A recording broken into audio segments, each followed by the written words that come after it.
wound up, wasn't it? Oh my God. All right, that was good. That's a good picture. Yeah, he came home and he was just like this. Excuse me. Right. Well, I know. No, it isn't. Right to the bitter end.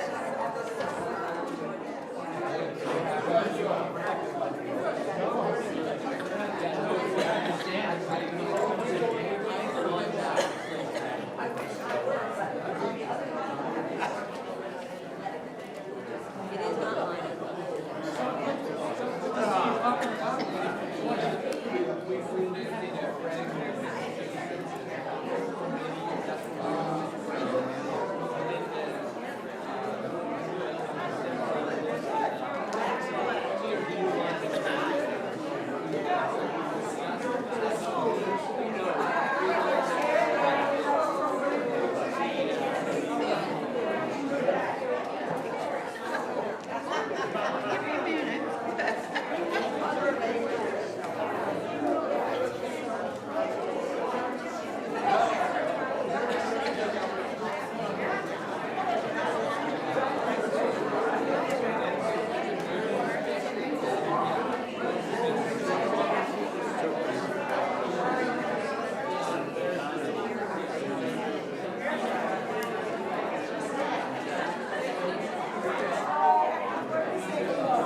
Good morning. Good morning. Welcome today, on this very special day for us.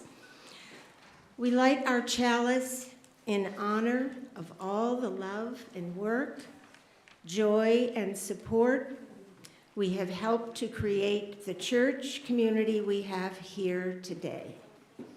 For all that has gone before, founded in love, and all that will come, going forward in love, let there be chalice light. Amy.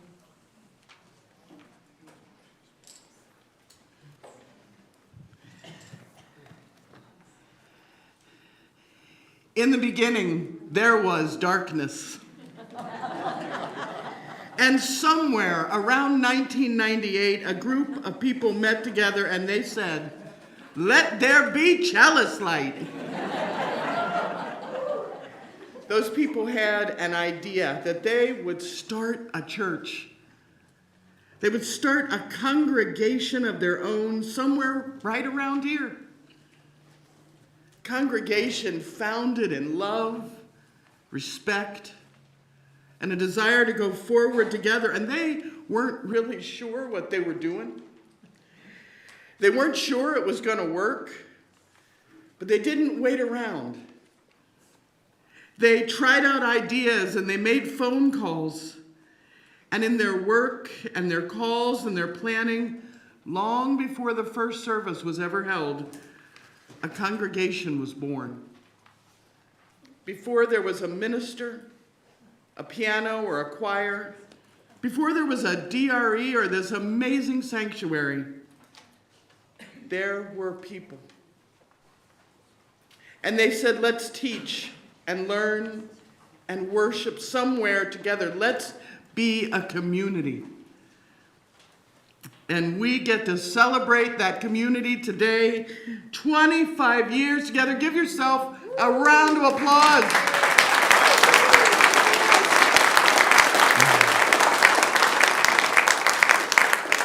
And we have here today to help us celebrate our wonderful pulpit guest, Reverend Susanne Nazian. How about giving her a big round of applause?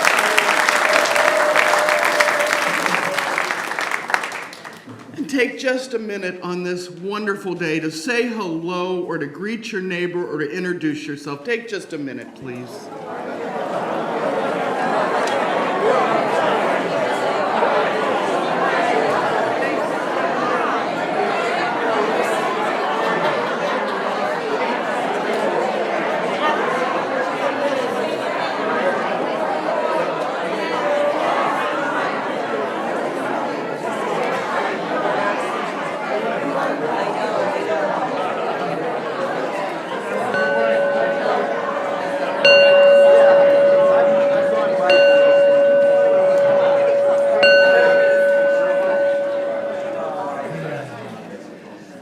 We have something really special today. We have a video that we're going to show you now, if you guys are ready. All right, we're going to show this. Good morning, Unitarian Universalist congregation of Venice. Happy 25th birthday. Reverend Cleaver Van Zant here for the first time in a long, long time, joining you from life in retirement.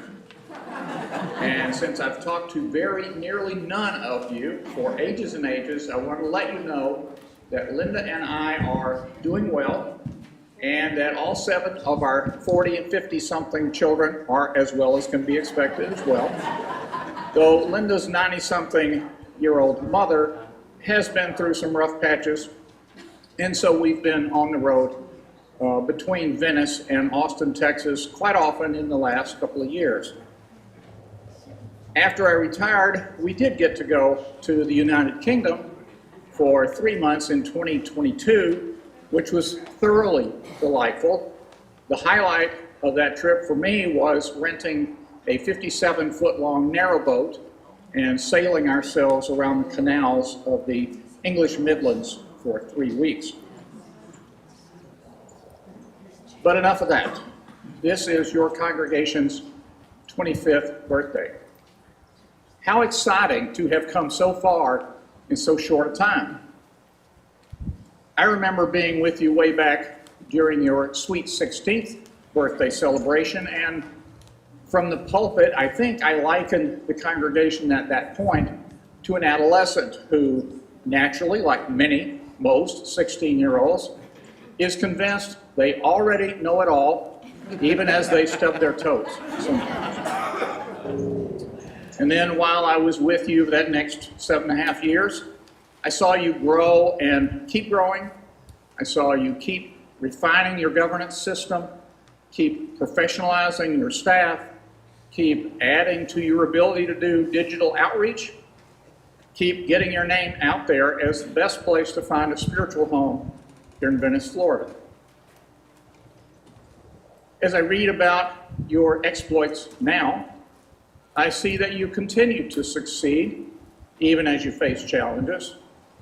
You continue to move into a brighter future even as you work out a few kinks in your congregation, in your governance, in your staffing.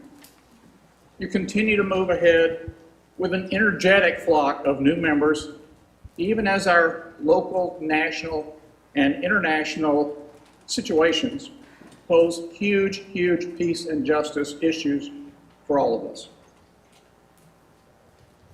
As your Minister Emeritus, I appreciate so much the hard work you're doing, and I look forward to working with either your next interim minister, or your next settled minister, whichever it may be. All my best to each and every one of you. Blessings on the good work your congregation is performing, and congratulations on this milestone that is your 25th birthday.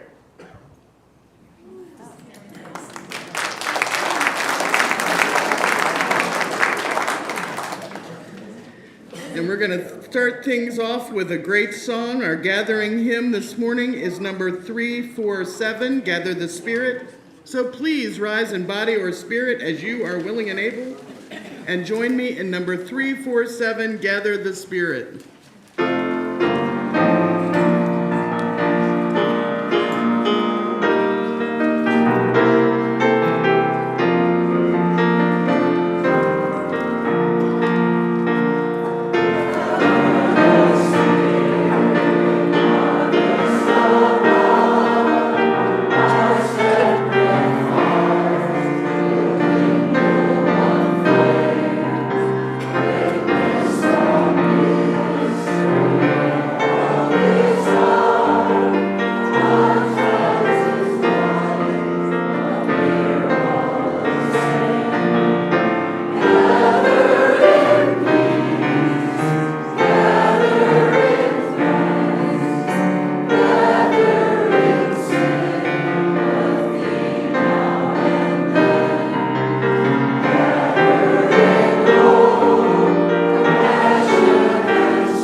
you all. We sound real good today. This is the time in our service for our children's chapel when we explain to the smallest among us and to those children following along at home exactly what it is the adults are going to be talking about after we sing them to their classroom. So today we are celebrating 25 amazing years together.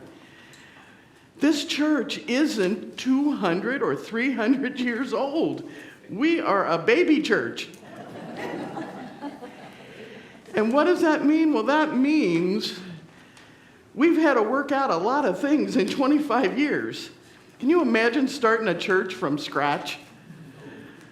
There are people in this room who imagined that. And so we're talking about all the amazing things that we had to do in order for this church to still be here today, and why we did them. And that's the important part. We didn't do this just so we could say, hey, I founded a church this week. What did you do? We did this because it matters to us that people are free to think. People are free to find a way to worship together. It matters to us that you don't have to think alike to come and be in community together. And that meant we had to build that community here. So that is what we are going to be talking about today. And I ask you all to help me sing the children to their classroom with the words of the Reeb benediction.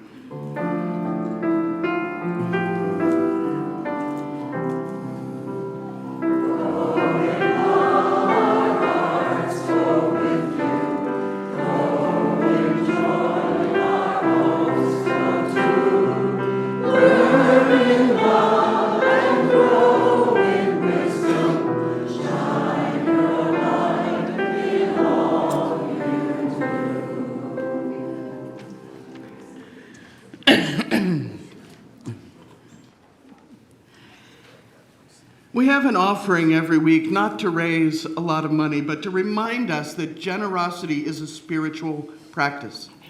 So whether you give a penny, a dime, a dollar, or much, much more, you're participating in a ritual that reminds us that we care about one another and we support our congregation. And our offering words are always offered with levity because giving should not hurt. A UU minister and a rich but rather tight-fisted member of their congregation were sitting next to each other on a train coming home from GA. And the minister just wanted to take a nap, but the congregant was bored and said, let's play a game. It's a fun game. I'll ask you a question. If you don't know the answer, you pay me $5. And then you get to do the same to me. And the minister said, oh no, I'm dead tired. Please just let me sleep. But the congregant was bored and said, okay, I have a better game. I'll ask you a question, and if you don't know the answer, you give me $5. Then you ask a question, and if I don't know the answer, I'll give you $500. Well, the minister perked right up and said, okay, let's try it. And the congregant started, what is the distance between the earth and the moon? And the minister went, oh, Lord. And she reached into her wallet and handed him $5 without an argument. The congregant then said, come on, ask me a question. The minister thought for a minute and said, okay, what goes up a hill on 3 legs and comes down on 4 legs? The congregant was stumped. He pulled out his phone and tried to look it up, and then he called some friends. He thought about it after an hour of scouring the internet, he gave up. Cursing a little, he reached into his wallet and pulled out 5 crisp $100 bills and handed them to the minister. And just as they reached the station and the minister started to get up, he said, all right, what was the answer to your question? And the minister says, who knows? And hands him $5.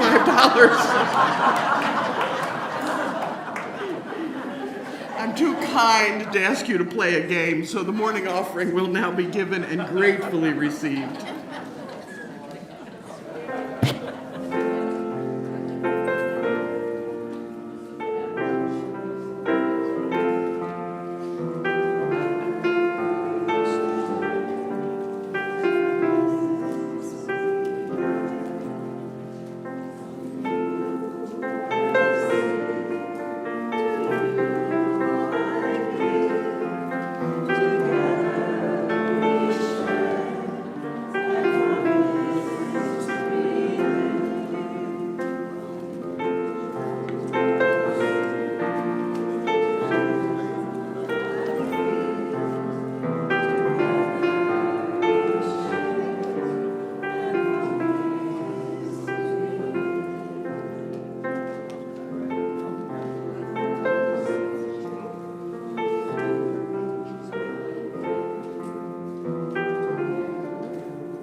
Thank you all so much for these gifts and for absolutely everything you do for this congregation now and over the last 25 years and for the next 25.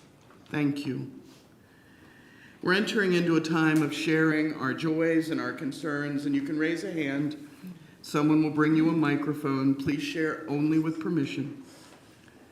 So if you have a joy or a concern, please raise your hand.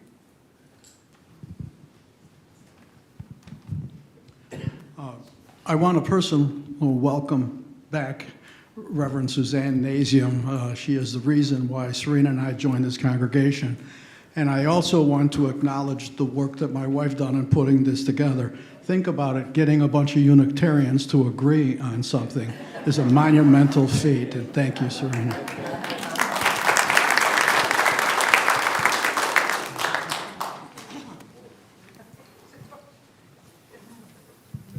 Hi, I'm Barb Gundy, and I want to thank the people that helped paint the pump house last week, John Van Camp, Brad Harden, Dave Williams, and Marcia Smith. Thank you. I'm Nancy Zarowin, and I want to say how very happy I am that Giannina and Jeffrey Palmer, old friends from Connecticut, are stopping on their way down to Giannina's family's home in Peru to see me. It rejoices my heart.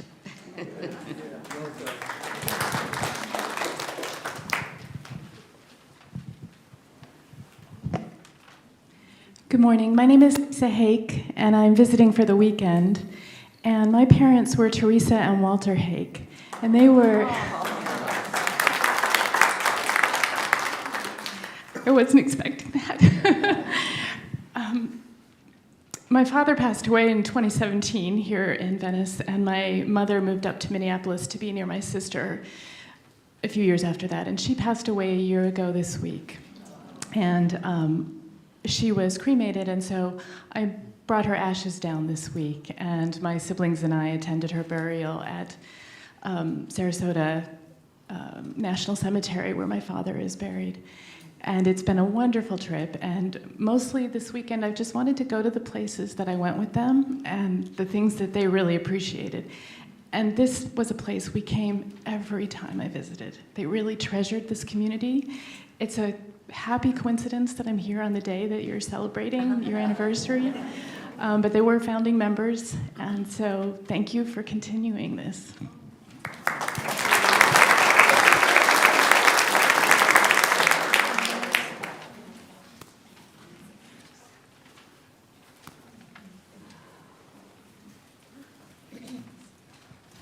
I just have a celebration to share. My daughter Leilani, who is now an 8th grader, was accepted to both Florida Choir Directors Honors Choir this year and All-State Honors Choir this year. All right. She made a perfect score on her sight reading test.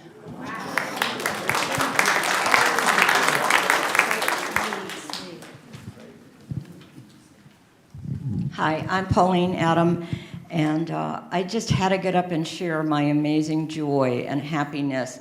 I just got back from Pennsylvania where my stepson got married, and it was the best. Nothing's perfect, but this was a perfect wedding in the, leaf peeper prime on a farm in a rolling hill, and there was so much joy and happiness. I just overflow with it.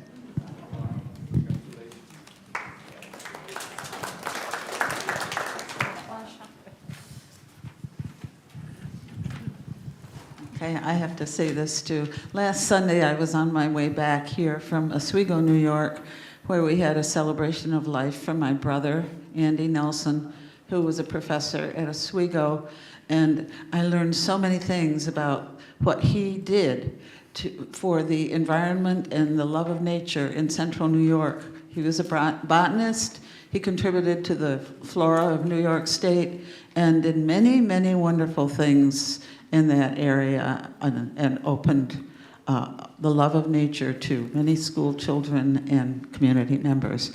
It was a sad but very heartwarming and enlightening celebration for me.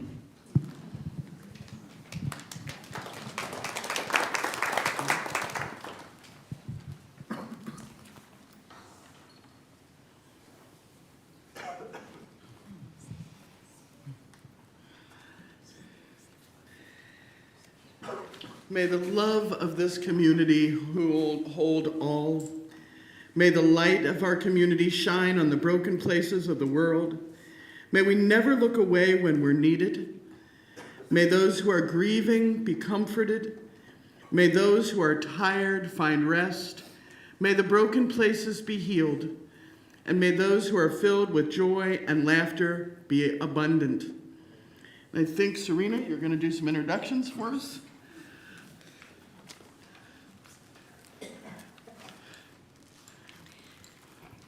When the planning committee first started talking about putting together this celebration, it was suggested that we have our very first minister here. And I think it was Bev Morrison who initially said that. And mostly everyone there agreed. So I'm happy, very happy, to introduce Reverend Susanne Nazian. She was the minister when Richard and I joined, and we just felt like we had found our spiritual home after we met with Susanne and signed the book. She lives in Chester, South Carolina now, and she is still very active. She works for an organization called Cures, and she's on the board of directors there. And that is an organization that helps with affordable housing. They advocate for the poor. They're building playgrounds for children who don't have access to it. And I'm so happy that she's here with us today. She and I have been communicating for a couple of months via email. And Reverend Susanne started here in 2001, and we'll hear more from her later. But right now, we're going to hear from her.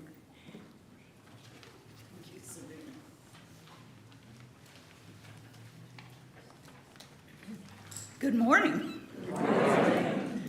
I am beyond excited to be here and to see this. You've made so many changes, and yet so many faces are familiar, and so many faces are bright and new. It is good to be here. I bring you greetings from Chester, South Carolina, and my family. My husband is back in Chester, hopefully watching, and my son, older son, is an archaeologist. He's currently in upstate New York, so he won't be here. My other son, some of you remember the tales of Joseph. He is currently a builder, and he has two wonderful, precious grandchildren of mine. Beautiful Nellie, who is 11 years old this month, and beautiful Mackay, who's just like him, who was 5 last month. We all bring you greetings, and we all are so happy that you are here, and you are strong, and you are mighty. We need it.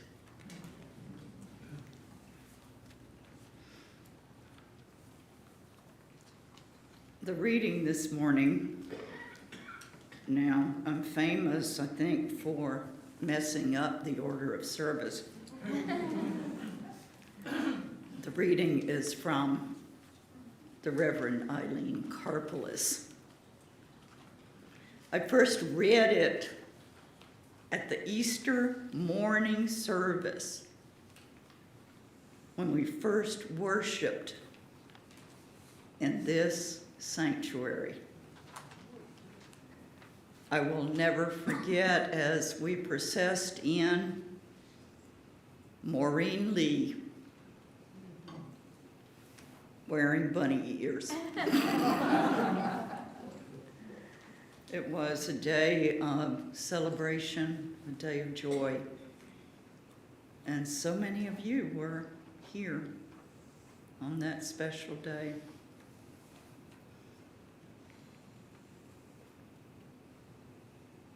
We read it again.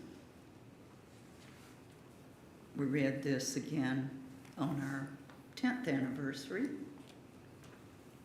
where we had a really good time and where we rededicated ourselves, and you rededicated yourself to stewardship and service of this congregation.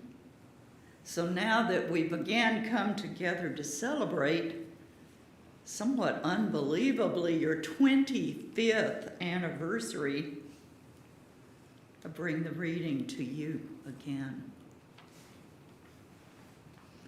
Out of wood and stone, out of dreams and sacrifice, the people build a home. Out of the work of their hands and hearts and minds, the people fashion a symbol and a reality. May this house be truly a place of meeting one another in warmth and joy and openness, meeting one another with courage and love and trust. May all who enter here trust one another so surely that they dare to share the deep fires that burst into anger as much as the sweet spring waters that swell into laughter. The slow erosion of wounded tears as much as the soaring song. May these walls know silence as 100 hearts search inward for its own small spark of hope that might otherwise be snuffed out in the noise. May these rafters hear the voice of the child as surely as that of the orator, and the sound of the lute and the piano, the clack of the typewriter, the swish of the broom, and know that all are as holy as the shout of 1,000,000 stars. May the rain fall lightly on this house, the sun shine warmly, the winds blow softly, and bless it as a place of joy and peace. Happy 25th.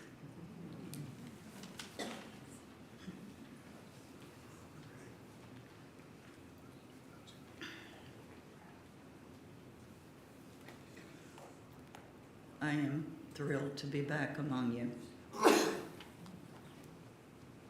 New and not so new members, friends. This 25th year is indeed a milestone to be celebrated, and it is a pleasure to see you continue to celebrate yourselves and your community. For UUCOV is not simply a place on a Google map. It is a living, growing, loving, sacred space built by some of you, given freely to others, and held in trust by you for future new members of future generations. You've been through a few things, temporarily lost sight of being a spiritual home of hundreds and become a battleground in which some participated and some grieved. You picked yourself up through adversity, anger, disappointment, and loss. You've picked yourself up and dusted off and again found hope alive. As a congregation, you've caused pain and eased it, fought and made peace, become angry and then allowed love to make itself known, and become ever so powerful.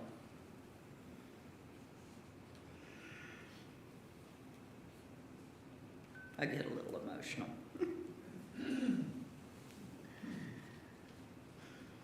In the process, you said goodbye to some, to too many, and added many others into your fold.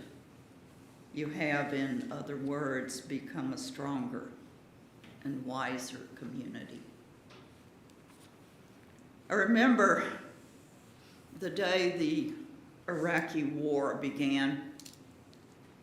On that day, some 40 of us, some in wheelchairs, some on walkers,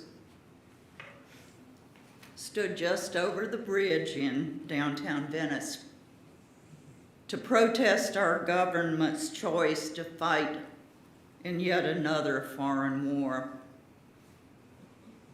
One of us snapped a picture, a mobile gas sign, and under it, a handmade sign that said, "No blood for oil." That picture may not have been staged, but it was awarded and went about the country proclaiming dissent. You've done so much more. Appeared at many a school board meeting, pounding, no doubt, on the table, and many city council meetings. You've supported Venice Interfaith Group, which continues to bring dialogue and understanding among diverse religious faiths and bring education to those who might hold on to prejudice against other religions. And you have done so much more to make justice the outcome of true religious faith. You are now a people living a bit on the edge. You read banned books. You protest injustices, whether they are in schools and businesses, in the law, or in politics. Most of you have moved outside the institutions, stepped outside so you could take a critical look. And you have taken the gutsy and often lonely stand to walk back into those institutions and work to render them more just, more loving, and more compassionate. Now, on the verge of your second 25 years, you stand perhaps at the precipice, a safe house in the midst of chaos. Our nation is divided in ways few people foresaw. It is as if we live in two different universes of discourse, and one cannot identify with the context and content of the other, nor speak its language. One would adopt a state religion, empower one race and possibly one sex to govern, outlaw women's rights to our own bodies, and teach only the so-called facts and view of history that are approved, while outlawing the likelihood of nonconformity by banning books and controlling the news and commentary. And we are increasingly locked into what is a defensive place of distributing banned books. protesting biased laws and their inequitable application, while thinking of the other side as deplorables. Yet we still attempt to teach tolerance, whether that is through an organization like VICA, the ACLU, the Southern Poverty Law Center. And I suspect that we have no answers to propose because we are just beginning to think seriously about the questions. The box we live in is not dumping us out, it is just too small. It is calling us to reevaluate two things: from whence comes our grounding, and from whence comes the healing of this nation and this world. My friends, I suggest that the task of the early 21st century is precisely there. I have, after many years of searching, come to find mine, and it is a simple truth uttered by an angry man, as my mom would say, acting up. "This is my commandment," he said. "Love your God with all your heart and soul and might, and love your neighbor as yourself." Doesn't matter to me if he actually said that or even if he actually lived.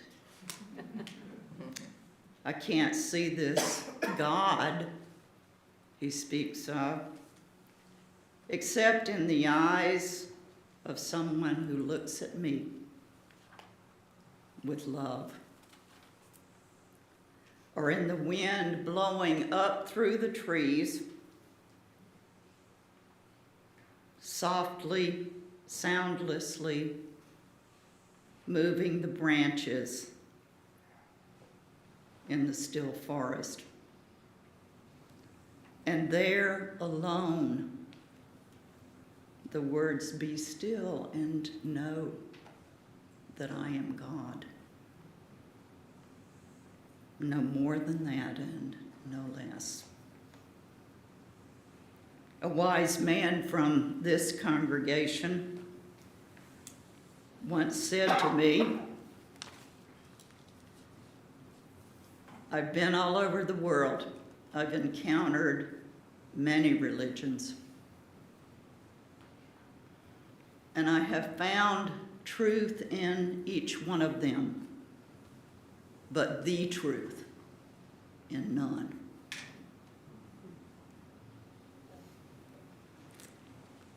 You live among people who together make you open to finding different ways of thinking and believing. You thrive among those people who invite you, nay, sometimes even force you to think more deeply. You are the very picture of loving these neighbors. It is now your task, all of our tasks, to love them all, to do the difficult work of showing the ways of love and acceptance. My charge to you is to step out of any box you are in, look at it and assess its limitations and its vision over and over again. You've always extended yourselves. I remember my friend, District Executive Mary Higgins. She used to say every time she drove by the exit for UUCOV that she smiled. for you were doing the work. And then she said, asking, what can we do next? It's not that we can't talk to one another. I do it all the time in my small southern city. Not that we can't find a common language. It is perhaps that language itself is more limited than comprehensive, more metaphor than precision. So we return to this place in a time that has not been before, to begin to deeply understand what this nation needs to live on as this congregation lives on, in deeper wisdom, greater depth, and greater love. We are the architects today of a new freedom that must come. And once again, we're called out of complacency and onto the ramparts of understanding the battle for the freedoms so hard won and so hard to maintain and to expand. And we are likewise called to the more difficult task to find a way to give voice to the voiceless. All of them. All of them. To hear not only the cry of the poor, but also the pleas of the powerless. I don't have any answers for you this morning. I'm just now getting to the questions. But I know that the road back to American values is hard because no one can speak the words of healing. Not yet.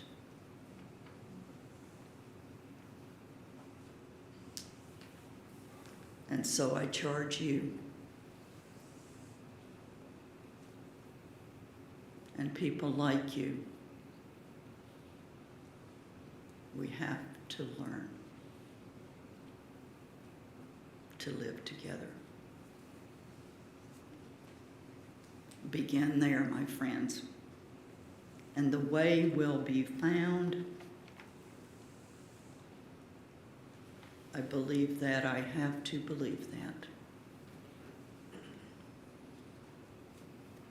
Happy 25th. Happy 26th and on. I love you all, even though I may not have met you.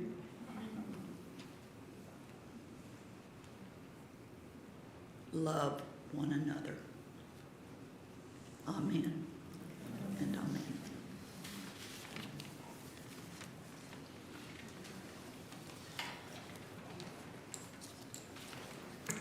Thank you, Susanne. It was beautiful. Marianne Kerner is going to set the tone for us to reflect backwards when our presenters come up after she's finished to talk about our founders, pay tribute to our founders. Thank you, Marianne.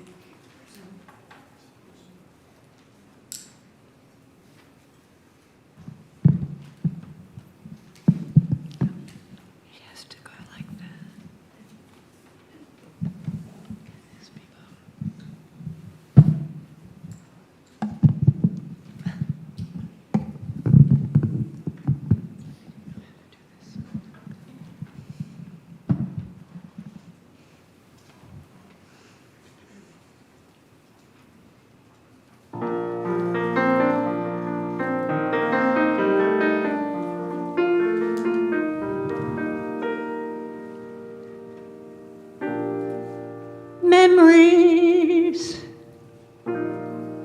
light the corners of my mind, misty watercolored memories of the way we were.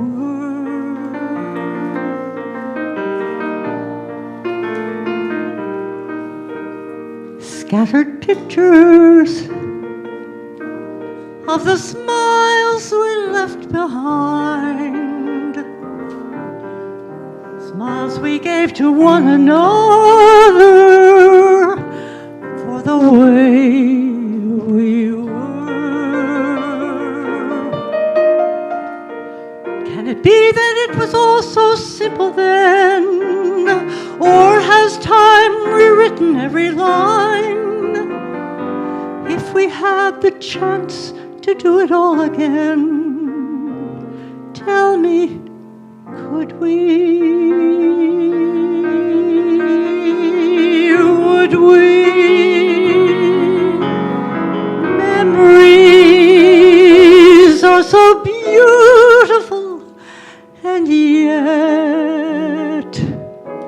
what's too painful to remember, we simply choose to forget.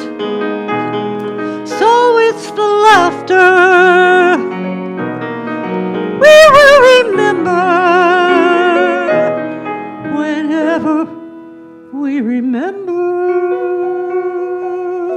the way we were.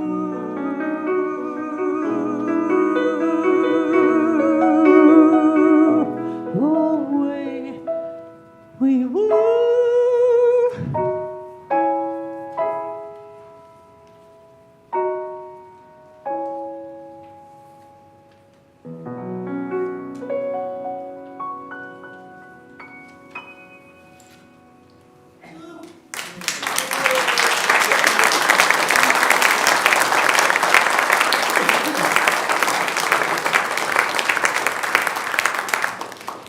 Marianne, thank you. It was beautiful.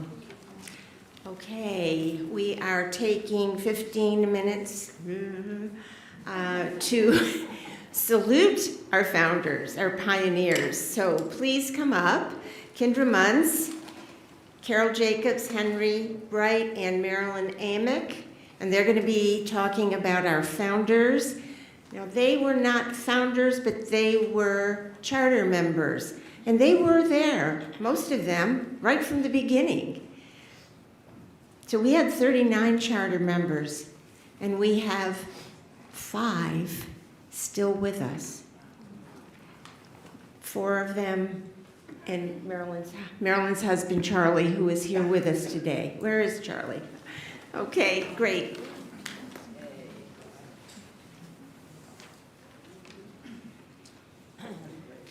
Good morning on this happy occasion. Our founders were 6 people in Venice who dreamed of starting a Unitarian Universalist congregation here and began to make that happen in 1998. 5 had been attending the UU Church of Sarasota and 1 the UU Fellowship of Charlotte County. Len and Jean Peck organized a group of 6 as a steering committee and invited people to their home in Waterford for the first planning meeting in April 1998. Len was a TV cameraman for CBS for 38 years and produced 35 educational films. Jean was a former school librarian and librarian at a Judaica library in New Jersey. Len and Jean attended the Sarasota UU Church for 7 years before starting our new congregation in Venice. Len was to be our first president, but suffered a disabling stroke in February 1999. Jean outlived him and attended UUCOV until 2018 at age 100.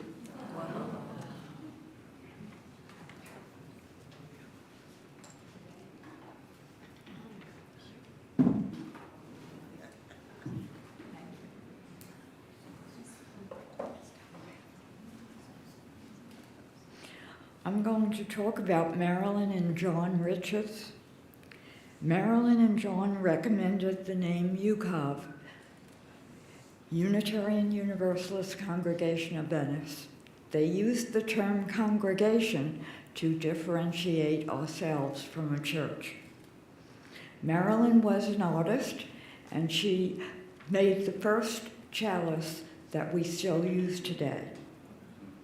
She served as treasurer for the first year of our board, and John served as public relations person on the steering committee. Both Marilyn and John left in our second year. And Henry will take over now.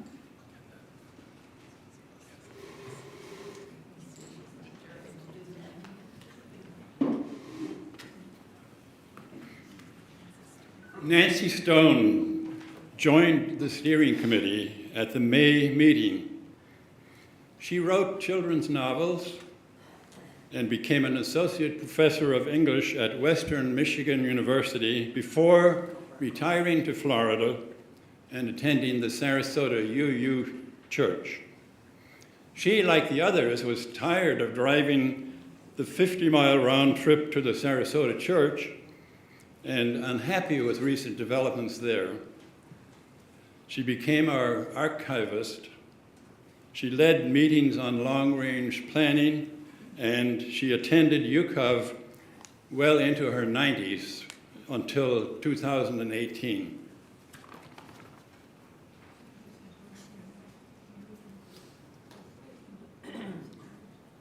Rhoda Bernstein, who had been commuting to the Port Charlotte Fellowship and once served as its president, also joined the steering committee in May and welcomed the opportunity to start a congregation in Venice. She set up the original database for the church, coordinated the printing of the order of service for several years, served as co-chair and chair of the program committee, was on the search committee for the minister, the committee on the ministry, and the caring committee. UUCOV was a very important part of her life.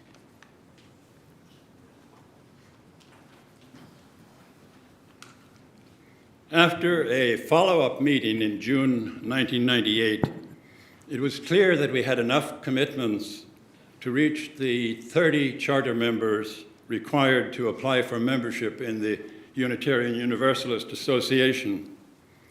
We became an official UUA chartered congregation on October 25, 1998. Our first service was November 1st, 1998, in the back room of the old Venice Community Center. Len Peck gave the first sermon, which he titled, "I Haven't Got a Prayer."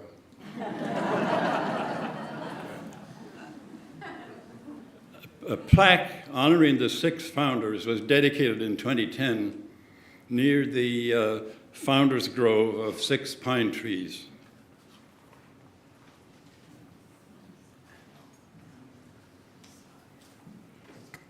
UUCOV actually had 39 charter members in 1998 who carried the work of the founders forward. 5 are still active to this day: Henry Bright, Carol Jacob, Marilyn and Charles Amick, and Kendra Munz. After Len Peck's stroke, Henry Bright became our first president from 1999 to 2002. He led the effort to purchase 2300 Edmondson, then to acquire the corner property, where we are now, by way of a property swap with Island Village Montessori School, and to build our sanctuary. Henry was a consulting actuary who became vice president and director of a worldwide consulting firm for 10 years before retiring in 1992. His skills were invaluable in making calculations for fundraising and financing our new church home.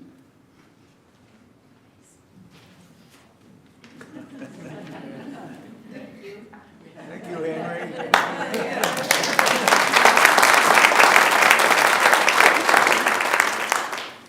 Carol Jacob, wife of our first vice president, Jerry Jacob, worked as administrative assistant to the director of armaments of the U.S. mission to NATO, while her husband was based in Brussels.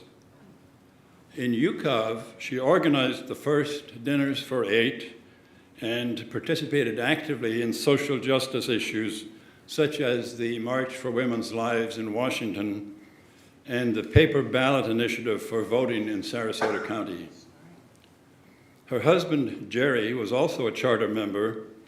He held engineering and management positions at Sperry Rand and joined ITT to establish a computer engineering center in Belgium. His skills as a negotiator were critical to our purchase negotiations for 2300 Edmondson and in zoning-related neighborhood contacts, site development, building contractor selection, and the interface between the architect and the building contractor.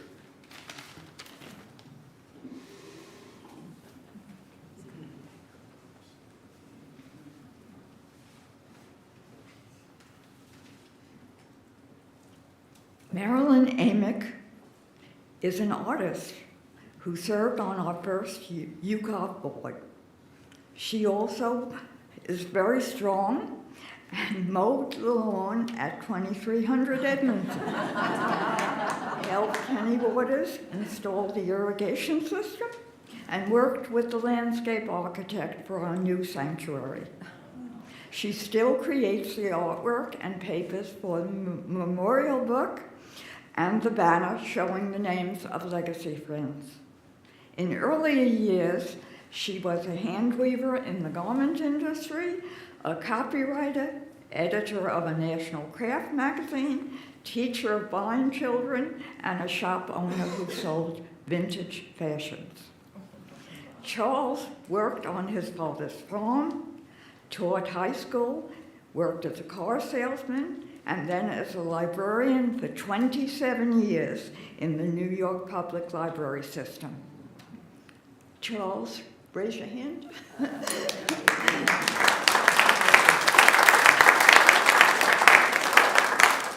Both Marilyn and Charles are longtime members of the Legacy Friends and as such plan to support UUCOV into the future. Thank you.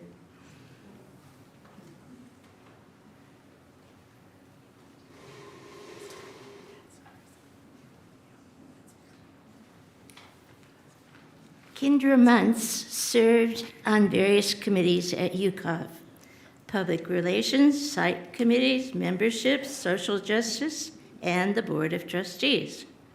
Then working with our UU neighbor congregations, she served the Southwest Cluster of UU Churches, Florida District Board, and our statewide social justice organization called UU Justice Florida Action Network. Kendra's longest career was 18 years in management at GE's Aircraft Engine Division in Lynn, Massachusetts. Her significant other, John Manili, joined UUCOV just after the charter members were formed, but became active in the congregation immediately and made darn good coffee. Kenny and Viola Waters were both charter members. Viola and Kendra discovered 23 Edmondson when there was only a for sale sign sticking out of a berm that blocked the end of the then unpaved and uncompleted Edmondson Road.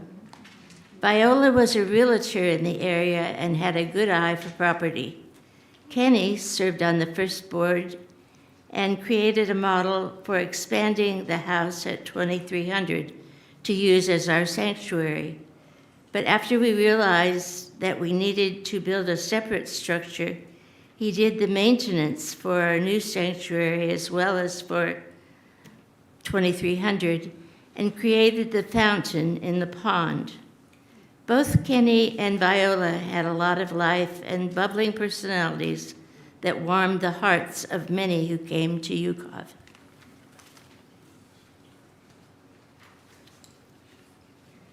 And we can't forget, for sure, Asta Linder. Asta Linder was a charter member and early member of the site committee, and she was passionate that UUCOV should have our own home.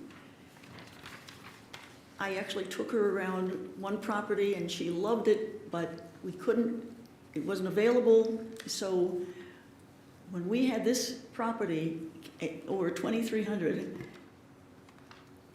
we discovered sadly that she passed away in the summer unexpectedly of 2001. And then we were amazed to find that we could start building this sanctuary because of a generous bequest she had made.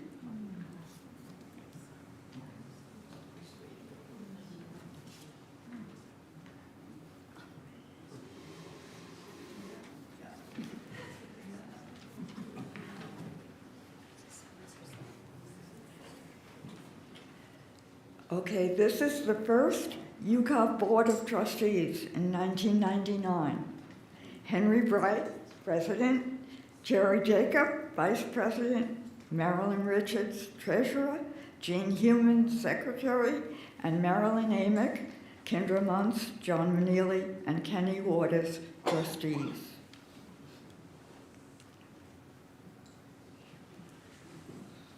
Our first minister, Reverend Susanne Nazian, was with us from 2001 to 2009, and she is here today to celebrate UUCOV's 25th anniversary.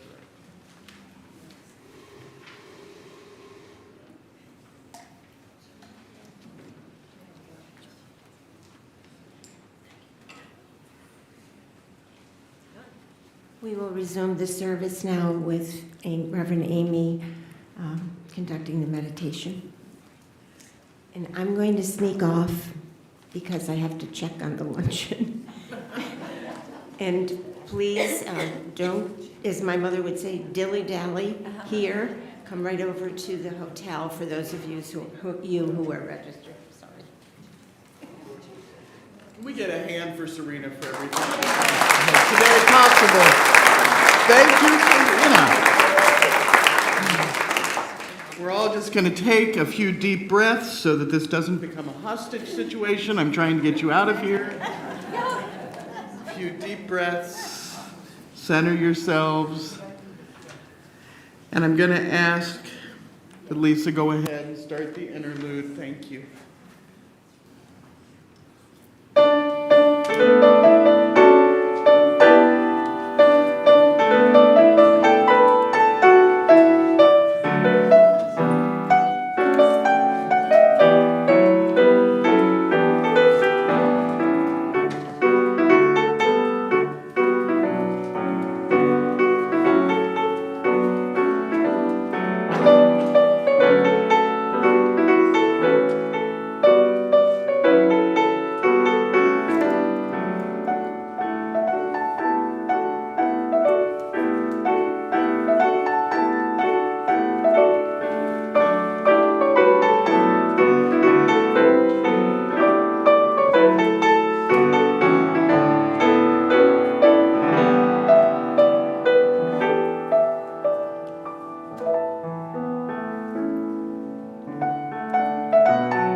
I'm sure a lot of you remember the show Cheers. Remember that one?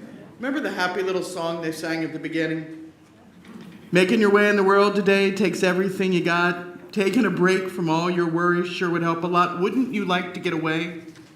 Sometimes you want to go where everybody knows your name.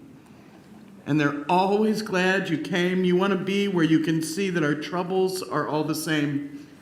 You want to be where everybody knows your name. Well, I'll tell you what, you've created that place.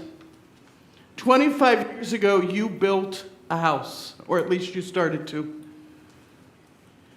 You built a place together. Republican, Democrat, Independent, it didn't matter. You're all here. Gay and straight, cisgender, transgender, nobody was worried about that. You built a place where anybody could go and everybody knows your name and you're always welcome. You founded it in love. And now it's time to go forward in love. To keep opening the doors, to keep opening your hearts, to keep doing the work, to keep finding a way in a world filled with hatred. To say, you are welcome here. And we will find a way to talk together. And we will find a way to rise up together against all the things we don't want to see in our world. And we'll do it together. We'll stand up against book banning. We'll stand up against hatred. We'll speak out against gun violence. You can be an atheist, a Christian, a Jew, Baha'i. You're welcome here in this house, in this congregation, founded in love, that has resolved not to quit, not to give up, not to back up, not to back down, but to keep building more rooms, more levels.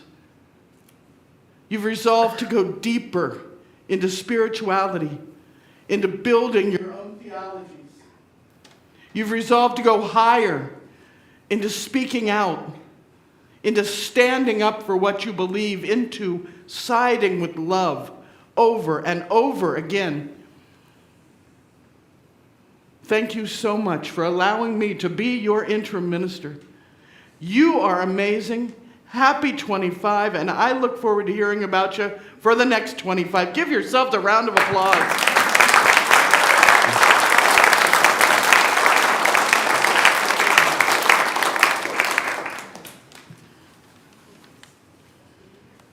Oh, dear.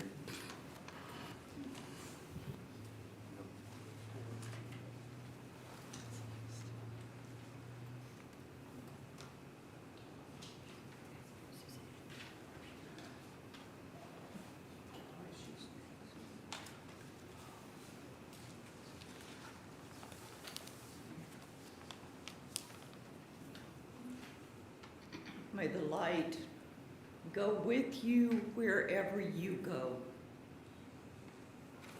May you carry it wherever you are.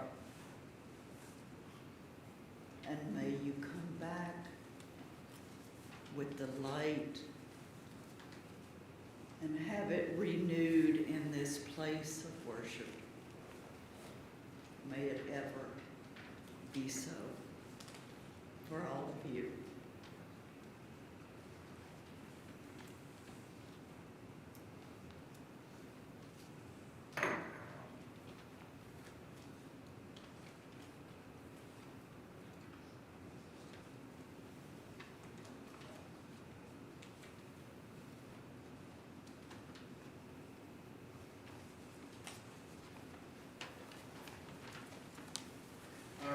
Please rise in body or spirit as you are willing and able. Join me in singing number 1007, There's a River Flowing in My Soul.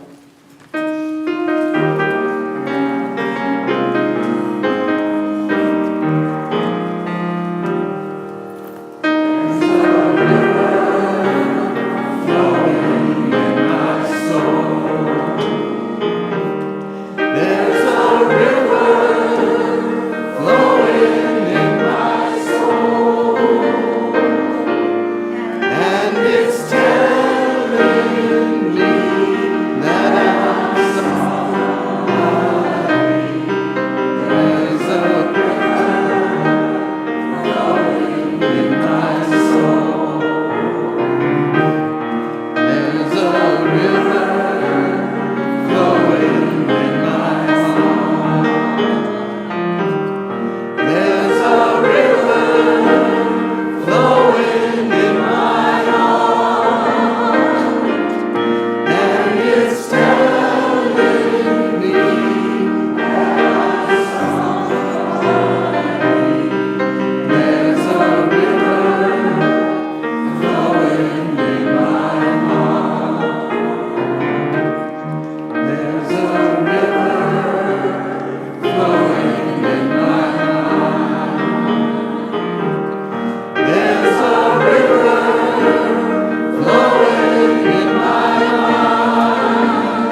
And now these three remain: faith, hope, and love, but the greatest of these is love. We were founded in love, the spirit of freedom, and the quest to create a community to share the journey. May you go forward in love for 25 more years and beyond. Peace, ashe, and may it be so.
Amen.